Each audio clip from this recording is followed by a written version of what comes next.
Hey guys, True Knight here. So, welcome back to my talks about the meta weekly. Today is August 5th.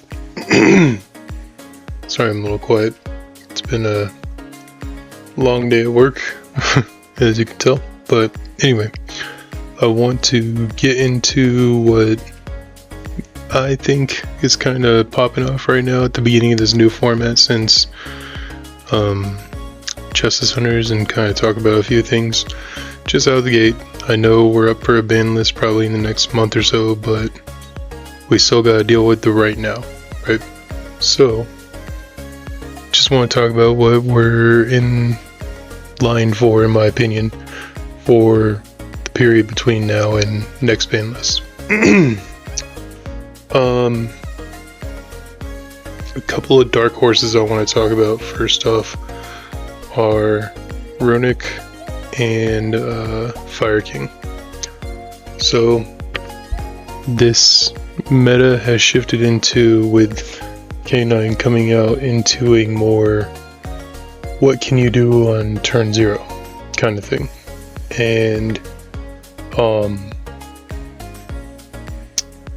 in my opinion, Runic does nothing turn 0 unless they want to include the K9 cards in the deck, but again, we'll wait and see, because Runic can break a lot of boards and it can put up a lot of disruption. So that being said, Fire King could include K9 in the deck and go crazy. So I've been working on a build with that. Most other people have been as well, and it's just, let's wait and see. But anyway, a couple of decks that I want to get out to. Let's talk about our big hitters, our new decks. I think that these 3 decks coming into the game are immediately top tier, as they were designed to be. In my opinion, I think Draco Tail is definitely the most sought after. I think a lot of people are having fun with that, and they're able to mix it with a lot of different stuff and do a lot of different things with it, and it's really making it fun. Yummy is kind of just there.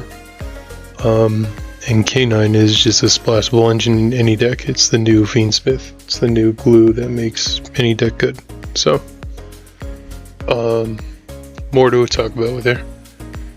That being said, let's talk about some other archetypes that are obviously right there. Vanquish Soul K9 is definitely the best deck in the room, at the forefront. We'll see if the TCG finds a way to break it. I don't know if they will, but could definitely find a way, maybe. And then there's other decks that are, of course, right there with it. I think Ryzel is still a top tier deck, tier 1.5. I don't know how it fares completely against these 3 matchups, but it still does Ryzel things. That being said, Malice as well is still right there. But these are your, like, in my opinion, these are the top dogs. These decks right here. So, now let's talk about the next echelon of decks. That being Lunalite, Kriston, and Orchist. And I'm going to throw in Sky Striker. So, all these decks can throw K9, can throw Fiendsmith if they want. I mean, Sky Striker probably won't, but all these decks can throw those archetypes in there with them and instantly be stronger. So be on the lookout for that. It's a very meta prevalent thing that you're going to be seeing a lot of. And at locals, especially competitive locals, you're going to just see, this is probably what you're going to see any given night. It's just this stuff right here. This is the best of the best. Yeah. So let me get into my next echelon. I don't know if I believe in Memento right now.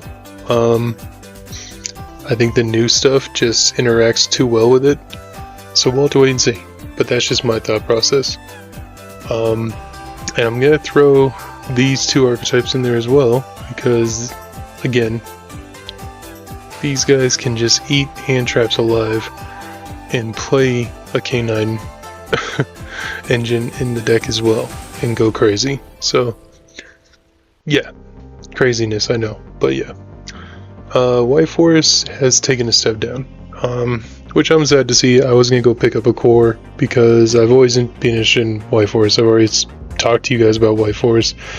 I think I played for like a month straight White Forest Runic. It was a really fun time when it first came out. Pack inspired me to do it when I watched him do locals videos with it, and it was really fun to do. So, but I think I have an inkling, especially after seeing that as LZ was announced today in the tins, that the entire White Forest core will be in the tins, and I plan on opening 2 cases of that, so maybe I'll pull a core or something, I don't know. If it's a 400 card set, doubt, but maybe I'll get a couple of them. But yeah, I think it's definitely up there at the regional level. I don't know if you're going to see White Forest at the top tables at any YCS event anymore, but who knows? We'll have to wait and see. Now, my next echelon of decks is, I think, these 2 decks right here. They do similar things. This one's stronger than this one, but has Blue Eyes fallen that far? This was like a top contender deck just a month ago, and now I'm not too sure. Are we gonna see like a Blue Eyes K9 deck that replaces Blue Eyes Primite, maybe? Be stronger that way? I don't know, but we'll see. And I did mess up here. I have a 3rd Dark Horse, and that is Yubel. Does Yubel come out of the shadows here and kind of make some noise? We'll have to wait and see. And then my final question mark that I think belongs higher, but I'm putting it here for right now, is Tempai. I still think Tempai can play a healthy dose of non-engine stuff. You could, instead of putting Castera, you could play like Tempai, Fiendsmith, K9 and just go nuts at a locals. So I could easily see it taking down locals left and right. I'm just wondering if at the regional or YCS, if it's not a fluke enough that I could step up and do that. And then of course, as always, Sword Soul, stay in your place. Until we get new support one day. Sorry, but that'll be it for me right now. This is just my first take, guys, on what I see the meta right now and the way I've been watching videos. I've probably watched like 40 videos since Justice Hunters, just to see what people are playing, what people are winning with, and I'm already sick of Vanquish Soul. So yeah, but let me know what you guys think. Be on the lookout for these probably every week, unless nothing changes in my opinion, then you'll probably just see something different. But anyway, guys, that'll be it for me. Be kind, be respectful, and I'll see you guys next time. Peace.